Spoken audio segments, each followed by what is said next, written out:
Bhagalpur police के द्वारा एक बड़ी घटना का उद्भेदन किया गया है और इस पूरी घटना में शामिल जितने भी लोग थे उसकी गिरफ्तारी की गई।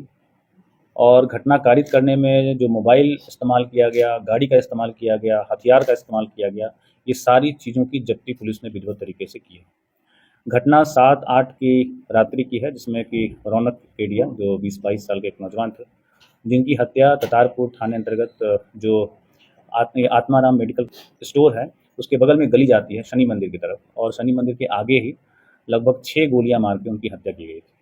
और उस घटना के उद्भेदन, अपराधियों की पहचान, उनकी गिरफ्तारी के लिए सिटी एसपी श्री राज की निगरानी में सिटी डीएसपी श्री अजय कुमार चौधरी के नेतृत्व में एक टीम बनी और उस इनके इनके अंडर कुल 10 टीमें पिछले 10 दिनों से लगातार 24 घंटे लगातार इस पे काम कर रही थी। और इसमें कुल 18 हमारे पदाधिकारी इस पूरी टीम में शामिल थे। इस पूरे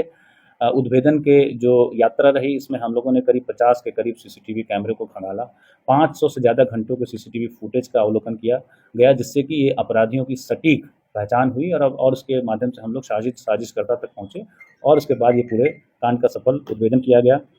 लगभग 400 नंबरों को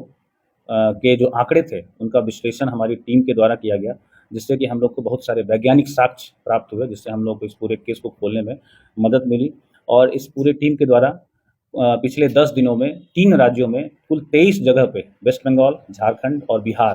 3 राज्यों में कुल 23 जगह पे छापेमारी की गई। और उसके बाद पिछले 24 घंटा में ये फाइनली जो है हमारी टीम के द्वारा सफलता अर्जित की गई और इस पूरे मामले में जितने भी लोग शामिल थे और जिस जिस चीज़ों का प्रयोग किया गया था उन सभी की बरामदगी भी सुनिश्चित की गई। और लगभग इस पूरे उद्भेदन में 25 से ज़्यादा संदिग्धों से पूछताछ हुई है और उसमें ऐसे भी लोगों से पूछताछ हुई है जिनके बहुत लंबे लंबे आपराधिक इतिहास भी रहे हैं, और उससे भी हम लोग को बहुत सारी मानवीय आसूचना मिली, जिससे हम लोग इस केस को उद्भेदन में हम लोग को मदद मिली। इस तरीके से भागलपुर पुलिस ने एक बड़ी कामयाबी हासिल की है और इसमें 3 व्यक्तियों की गिरफ्तारी की गई है, अमित मंडल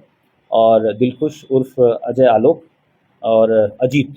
और अमित मंडल जो है ततारपुर का ही रहने वाला है और दिलखुश ग्वारटोली का रहने वाला है जुक्सर थाना अंतर्गत, और जो अजीत है वो हरिहरपुर एक गांव है जो कजरेली थाना अंतर्गत पड़ता है, वहाँ से गिरफ्तार हुए। और जो तीसरा अजीत कुमार, इसी के पास से जो हथियार था उसकी भी बरामदगी अमित के निशानदेही पे की गई। और इस पूरे घटना का जो मोटिव जो हम लोग के पूछताछ में सामने आया, पैसे के लेन देन का विवाद था। इसके साथ ही साथ जो मृतक के पिता हैं इनसे और अमित मंडल से काफ़ी हॉटटॉक हुआ है और इसका ऑडियो भी हम लोग के पास उपलब्ध है, जिसमें काफ़ी गाली गलौज की गई है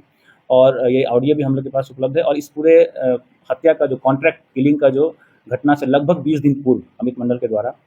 जो दिलखुश है उसको दिया गया था और अमित मंडल के द्वारा ही हथियार भी उपलब्ध कराया गया था। कुल 2 लाख रुपए में बात तय हुई थी और जो एक अपराधी है उसकी बहन की शादी में भी अमित मंडल ने प्रॉमिस किया था कि वो उसमें भी मदद करेगा। और इस पूरे जो घटनाक्रम हुआ है इसका जो वैज्ञानिक साक्ष्य भी हम लोग के पास उपलब्ध है और घटना करके ये लोग यहाँ से सुल्तानगंज भागे, उसके बाद वहाँ से झारखंड में पनाह लिए हुए थे। लेकिन हम लोग की टीम ने कड़ी मेहनत से, लगातार 10 दिनों की मेहनत से जो तीनों अपराधी थे उनको खोज निकाला, उनको गिरफ्तार किया और जितने सारे चीज़ें प्रयुक्त की गई थी घटना को कारित करने में उसकी भी बरामदगी करने में सफलता पाई है।